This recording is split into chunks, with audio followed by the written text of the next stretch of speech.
Good morning everybody. बेटा हम लोग ग्रुप 18 का डिस्कशन कर चुके हैं।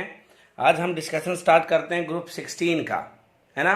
तो सबसे पहले जो ग्रुप 16 में पीरियोडिक प्रॉपर्टीज की अगर मैं बात करूं, like atomic size, ionization enthalpy, electron gain enthalpy, density, है ना, ये सारी चीजें हम बार बार 11th में भी रिपीट कर चुके थे, है ना। और बेटा ग्रुप 15 में भी मैंने आपको नोट्स प्रोवाइड किए हैं, ग्रुप 18 में मैंने आपको एक्सप्लेन करके दिए हैं। तो बार बार इनको रिपीट करने का कोई फायदा है नहीं। ये डाटा आप अब हर ग्रुप में अपने आप से पढ़ ले तो अच्छा रहेगा, ठीक है बेटा। बाकी ग्रुप 16 के जो नोट्स हैं वो मैं आपको पहले ही प्रोवाइड कर चुका हूं, एक बार आप उनको रीड भी कर चुके हो, लेकिन अब आपको साथ साथ वो अच्छे से रीड करने हैं। जहां तक मैं बताऊं वहां तक आपको वो रीड करने हैं। तो बेटा सीधा हम डिस्कशन स्टार्ट करेंगे ग्रुप 16 के कंपाउंड्स का, है ना। ग्रुप 16 के कंपाउंड्स का डिस्कशन स्टार्ट करेंगे बेटा। जैसे डाइऑक्सीजन, ओजोन, सल्फर डाइऑक्साइड और सल्फर के जितने भी ऑक्साइड्स बनते हैं वो सारे, एंड कॉन्टेक्ट प्रोसेस से H2SO4। मेनली इन 4 टाइप के कंपाउंड्स का हम लोग ग्रुप 16 में डिस्कशन करेंगे, जो कि अपना कंपटीशन पॉइंट ऑफ व्यू से इंपॉर्टेंट है, ठीक है बेटा। एक एक करके इनको पिक करते हैं। फिलहाल आज का जो लेक्चर है वो उसमें हम डिस्कस करते हैं बेटा ओजोन को। किसको? ओजोन को, जिसका मोलिकुलर फॉर्मूला था आपको पता होगा कि इसको हम लोग O3 से डिनोट करते हैं, ठीक है बेटा। तो ओजोन में सबसे पहले देखते हैं बेटा इसकी प्रिपरेशन, कि हम लोग इसको प्रिपेयर कैसे करेंगे। It is prepared by passing silent electric discharge through dry oxygen in an apparatus known as ozoniser. ये कह रहा है कि एक एपरेटस हम लोग लेंगे जिसका नाम होगा ओजोनाइजर। ओजोनाइजर में क्या करना है, मैंने ड्राई ऑक्सीजन लेनी है, दैट इज मैंने ले ली 3O2। ये ड्राई ऑक्सीजन है बेटा, इसको मैंने ओजोनाइजर में डाला और एक इलेक्ट्रिक डिस्चार्ज या वी कैन से कि इलेक्ट्रिक आर्क हमने पास करा दी। मैं इसको इलेक्ट्रिक डिस्चार्ज लिख दे रहा हूं, है ना। तो ये कह रहा है ये किस में कन्वर्ट हो जाएगा, 2O3 में। किस में कन्वर्ट हो जाएगा बेटा, 2O3। मीन्स जो ड्राई ऑक्सीजन था वो इलेक्ट्रिक आर्क की प्रेजेंस में किस में कन्वर्ट हो गया, ओजोनाइजर में, ओजोन में कन्वर्ट हो गया। जो आपका फाइनल प्रोडक्ट है वो ओजोन बन रहा है, इसलिए एपरेटस को भी क्या बोल दिया हमने, ओजोनाइजर बोल दिया। क्या बोल दिया बच्चे, ओजोनाइजर नाम दे दिया एपरेटस को भी, है ना। ध्यान देना है 3O2 मीन्स ड्राई ऑक्सीजन लेके जब इलेक्ट्रिक आर्क उसमें से पास कराएंगे ओजोनाइजर एपरेटस में, तो क्या बनेगा बेटा, ओजोन बनेगा, O3 बनेगा, है ना। और अगर मैं इस O3 के डिकम्पोजिशन की बात करता हूं, है ना, मैं अगर बोल दूं कि आपका जो ओजोन है 2O3, इसको डिकम्पोज करके दिखाओ, तो रिएक्शन उल्टा हो जाएगा। क्या बनेगा, 3O2 बनेगा। क्या बनेगा बेटा, 3O2 बनेगा। आपको एक क्वेश्चन मैं प्रीवियस IIT में करवा चुका हूं ओजोन और O2 के ऊपर, जिसमें मैंने आपको ये बताया था कि बेटा O2 ज्यादा स्टेबल है in the comparison to ozone. I hope ध्यान होगा आपको, है ना। जहां पे हमने क्या किया था कि रिएक्शन एक्सोथर्मिक होगी कि एंडोथर्मिक होगी, ये सब हमने डिस्कस किया था, है ना। तो अब ओजोन की प्रॉपर्टीज जो मैं बार बार आपको कहता था कि बेटा ये बार बार जो क्वेश्चंस में सामने आ रही है ये आगे भी आएंगी, आगे भी आएंगी, आगे भी आएंगी, है ना। थ्योरेटिकली बोर्ड के पेपर में लिखनी भी पड़ेंगी। ये बात मैंने कई बार बोली थी आपको जब मैं आपको ग्रुप 16 के क्वेश्चंस करा रहा था। तो बेटा वो प्रॉपर्टी जब आपको ध्यान होनी चाहिए कि लोन पेयर होते हैं, बेंच शेप होती है ना, वो सब आपको अब ध्यान होनी चाहिए। तो अभी हम डिस्कशन स्टार्ट करते हैं बेटा प्रॉपर्टीज का। ये प्रिपरेशन में आपको रिएक्शन ध्यान रखनी है कि ओजोनाइजर में ड्राई ऑक्सीजन लेंगे, इलेक्ट्रिक आर्क पास कराएंगे, ओजोन बन जाएगा, कोई बड़ा इशू नहीं है, ठीक है बेटा। अब एक एक करके प्रॉपर्टीज की ओर बढ़ते हैं। प्रॉपर्टीज में देखते हैं बेटा, पेल ब्लू कलर होता है, इसका जो कलर है वो कैसा है, पेल ब्लू कलर, ठीक है ना। सॉल्युबल स्लाइटली इन वाटर, दूसरी हो गई भाई स्लाइटली सॉल्युबल इन वाटर। ये सॉल्युबिलिटी वाले कॉन्सेप्ट में बच्चे polar dissolve in polar, non polar dissolve in non polar लगाया करो। अब ये तो नॉन पोलर हो गया ना भाई, हो गया कि नहीं हो गया नॉन पोलर, क्योंकि सारे के सारे ऑक्सीजन है, तो इलेक्ट्रोनेगेटिविटी का डिफरेंस तो घंटा नहीं होगा यहाँ पे, इसलिए हमने लिखा स्लाइटली सॉल्युबल। कंप्लीटली सॉल्युबल नहीं लिखा है। कंप्लीटली सॉल्युबल कब लिखते, जब ये खुद क्या होता, पोलर होता, है ना बेटा। बॉइलिंग पॉइंट होता है इसका, boiling point is equal to -112 degree Celsius, 112 degree Celsius, वो भी माइनस में इसका बॉइलिंग पॉइंट है।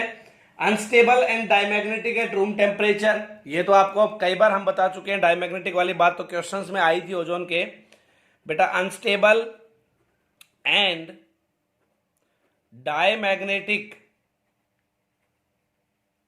एट रूम टेम्परेचर, ध्यान रखनी है आपको ये बात।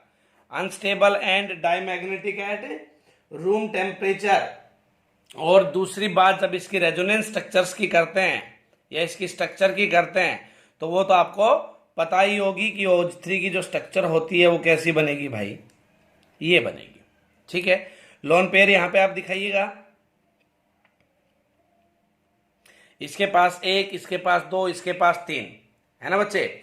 दूसरी बात, इस बॉन्ड को आप कोऑर्डिनेट बॉन्ड अगर दिखा देते हो तो बेटा चार्ज लगाने का कोई इशू नहीं बचेगा, ये बात मैं कई बार आपको बता चुका हूं। लेकिन अगर इस बॉन्ड को आप एरो के साइन से नहीं दिखाते हो बेटा तो ये अपने ब्योत से घने बॉन्ड बना रहा है, मतलब इस पे आएगा पॉजिटिव चार्ज, और ये अपने ब्योत से कम बॉन्ड बना रहा है, मतलब इस पे आएगा negative charge. 1 unit positive complete molecule पे, 1 यूनिट नेगेटिव, ओवरऑल क्या हो जाएगा, न्यूट्रल हो जाएगा बेटा। ओवरऑल क्या हो जाएगा, न्यूट्रल हो जाएगा, भूलनी नहीं है ये बात, है ना। लेकिन अगर एरो से मैं बॉन्ड दिखा दे रहा हूं तो कोई पॉजिटिव नेगेटिव की यहां पे रिक्वायरमेंट नहीं होगी। ठीक है बेटा, तो यहां पे प्रिपरेशन के बाद ये प्रॉपर्टीज थी, है ना बेटा, किसकी प्रॉपर्टीज थी, ओजोन की, जिसमें हम आगे भी पढ़ने वाले हैं कुछ और, लेकिन एक बार इनको फिर से रिकैप कर दे रहे हैं। पेल ब्लू कलर बेटा, slightly soluble in water, boiling point -112 degree Celsius, unstable and diamagnetic at room temperature. Structure आपको यहाँ पे इसकी ध्यान रखनी है बेटा। उसके बाद इसकी जो मैं अभी थोड़ी देर पहले आपको बता रहा था कि ओजोन को अगर मैं 300 डिग्री सेल्सियस पे हीट कर देता हूं तो क्या हो जाएगा भाई, इजिली डिकम्पोज हो जाएगा। क्या हो जाएगा बेटा, इजिली डिकम्पोज हो जाएगा, और डिकम्पोज होके क्या बनाएगा, 3O2। प्रिपरेशन रिएक्शन जो आपने की थी थोड़ी देर पहले वही क्या हो जाएगी, उल्टी हो जाएगी। This is the decomposition reaction, या we can say decomposition of ozone. कितने डिग्री पे हो रहा है, इजिली 300 डिग्री सेल्सियस पे। जो आपका प्रिपरेशन रिएक्शन था ओजोनाइजर में जो प्रोसीड हो रहा था बेटा, वही पलटी खा जाता है ना। वैसे 300 डिग्री बहुत ज्यादा हो जाता है भाई, इतने पे तो क्या पता इंसान पलटी खा जाए यार, है ना। तो बेटा यहां पे ध्यान देना, जो ओजोन था डिकम्पोज होके क्या बना गया, ऑक्सीजन बना गया है। उसके बाद है लास्ट प्रॉपर्टी इसकी कि ये एक स्ट्रॉन्ग ऑक्सीडाइजिंग एजेंट होता है। स्ट्रॉन्ग ऑक्सीडाइजिंग एजेंट होता है भाई ये। स्ट्रॉन्ग ऑक्सीडाइजिंग एजेंट का मतलब यहां पे क्या है बच्चा बेटा, कि ऑक्सीडाइजिंग एजेंट का मतलब समझ रहे हो ना, जो खुद का तो क्या करा ले, रिडक्शन करा ले, दूसरों का क्या कर दे, ऑक्सीडेशन कर दे, उसी को ऑक्सीडाइजिंग एजेंट बोलते हैं, है ना। ये ऑक्सीडाइजिंग एजेंट क्या होते हैं, रिड्यूसिंग एजेंट क्या होते हैं, अब तो ये बच्चों वाली कहानियां बन चुकी हैं भाई अपने लिए, है ना। इनमें कंफ्यूज मत हो जाना, ठीक है ना बेटा। अगर इन चीजों में भी कंफ्यूज होने लग गए ना तो सिस्टम गड़बड़ आ जाएगा भाई। और आप ये चीज तो देख रहे हो कि 12th की जितनी भी केमिस्ट्री हमारे सामने आई है वो 11th से कहीं ना कहीं रिलेट कर रही है, कॉमन सी केमिस्ट्री हो गई है सारी, ठीक है। वही बातें बार बार, वही कॉन्सेप्ट बार बार रिपीट हो रहे हैं। तो मैं वही कह रहा हूं, एकदम कूल होके दिमाग में इस सारे सिस्टम को ऐसे सेट कर लें कि बेटा IIT में और नीट में हम मार ना खाएं, है ना। ये बात मैं आपको पहले भी बता चुका हूं कि अपनी मेहनत का एक लम्हा तक जाया नहीं करती है कुदरत, अगर बेटा आप मेहनत एकदम दिल और जान से करते हो तो, ठीक है। और बात रही कि नहीं सर, हमें तो जो कुछ बच्चों का माइंडसेट होता है ना कि हम तो यार 12th के बाद देखेंगे, पहले 12th में स्कोर करना है, बोर्ड में अच्छा स्कोर करना है। बेटा मैं मानता हूं बोर्ड में अच्छा स्कोर करना है, बट इतना तो हम लोगों पे भरोसा रखें कि 2 महीने लास्ट में हम बोर्ड की प्रिपरेशन तुम्हें अच्छे से करा सकते हैं। काफी साल हो गए हैं कराते कराते प्रिपरेशन, तो बोर्ड की प्रिपरेशन तो लास्ट के 2 महीने में भी तुम्हारी अच्छी करा सकते हैं हम लोग, है ना। फिलहाल नीट पे और IIT पे ही फोकस करें, हर एक बच्चा नीट IIT पे फोकस करे बेटा, क्योंकि बाद में जो ये सोच के बैठे हैं ना कि हम लोग बेटा कोटा निकल जाएंगे या हम लोग दिल्ली निकल जाएंगे कोचिंग के लिए, कुछ नहीं है बेटा, बहुत बड़ी बेवकूफ़ी है वो, है ना। जब अब बात बन रही है, अब कॉन्सेप्ट समझ में आ रहे हैं, अब क्वेश्चन अटेम्प्ट हो रहे हैं, तो क्यों जाएंगे भाई हम लोग, क्यों पैसा वेस्ट करें, क्यों टाइम वेस्ट करें, क्यों खुद को धोखा दें, ठीक है ना। चलो तो बेटा अच्छे से पढ़ते रहा करो, नोट्स पढ़ते रहा करो, जो क्वेश्चन देता हूं उनको अटेम्प्ट करते रहा करो, है ना। खुश रहा करो, बातें करते रहा करो बेटा। स्ट्रॉन्ग ऑक्सीडाइजिंग एजेंट होता है वो थोड़ी देर में चेक कर लेते हैं कि स्ट्रॉन्ग ऑक्सीडाइजिंग एजेंट ये कैसे होता है, ठीक है। बट ये तो आपको पता ही लग गया ना कि स्ट्रॉन्ग ऑक्सीडाइजिंग एजेंट भी नेचर शो करता है, वो कैसे भाई। मैं इधर इसकी फटाफट रिएक्शन लिख दे रहा हूं आपको।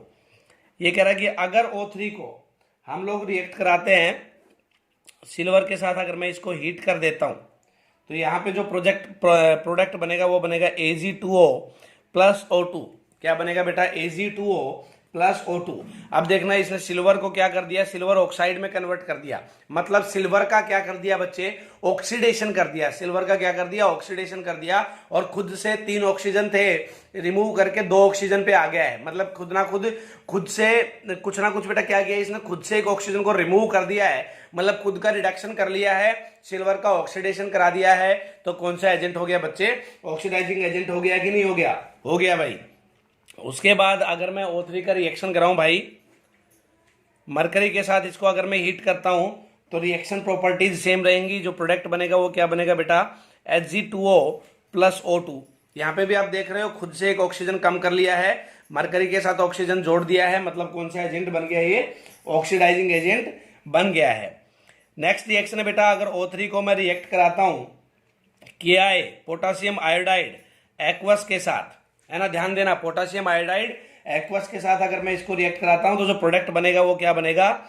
I2 plus KOH plus O2, है ना। ये कंप्लीट द रिएक्शंस में काम आएंगे। रिएक्शंस में पहले बता रहा हूं, इनको याद रखना है। O3 को रिएक्ट कराया किसके साथ? KI के साथ। क्या बना दिया? I2 plus KOH plus O2, है ना। O3 को अगर मैं रिएक्ट करा दूं HX के साथ, कोई भी हेलोजन एसिड इसने उठा लिया यहाँ पे, तो ये कह रहा है यहाँ पे जो प्रोडक्ट बनेगा क्या होगा? X2 plus O2 plus H2O, ठीक है बेटा। यहाँ पे HX कोई भी हेलोजन एसिड है, X यहाँ पे हेलोजन रहेगा आपका। ये कह रहा है अगर मैं O3 को रिएक्ट करा दूं PbS के साथ, लेड सल्फाइड के साथ, तो यहाँ पे जो प्रोडक्ट बनेगा वो क्या होगा? PbSO4 plus O2। हर एक रिएक्शन में ये अपनी ऑक्सीडाइजिंग एजेंट की प्रॉपर्टी को शो कर रहा है, इस चीज को भी ना भूलें। हर एक रिएक्शन में ये बता रहा है कि मैं ऑक्सीडाइजिंग एजेंट हूं भाई, है ना। उसके बाद है अगर ये O3 को हम लोग रिएक्ट करा दें बेटा NO2 के साथ, ये कुछ इंपॉर्टेंट रिएक्शंस में लिख रहा हूं जो आपको याद होनी चाहिए भाई। तो ये कह रहा है ये बनाएगा N2O5 प्लस O2, ठीक है बेटा। अगर हम O3 को रिएक्ट करा दें बेटा I2 के साथ in the presence of water, तो यहां पे जो आपका प्रोडक्ट बनेगा वो बनेगा HiO3 प्लस O2, ठीक है बेटा। अगर हम लोग O3 को रिएक्ट करा दें, नेक्स्ट रिएक्शन है इसकी FeSO4 के साथ इन एसिडिक मीडियम, तो यहां पे जो प्रोडक्ट बनेगा वो बनेगा बेटा Fe2SO4 थ्राइस प्लस O2, ठीक है बेटा।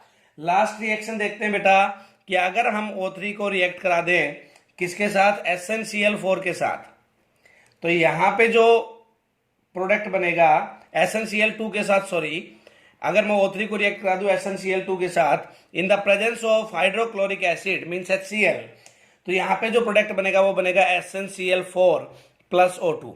बेटा 1 2 3 4 5 6 7 8 9 रिएक्शंस मैंने इसकी यहां पे की।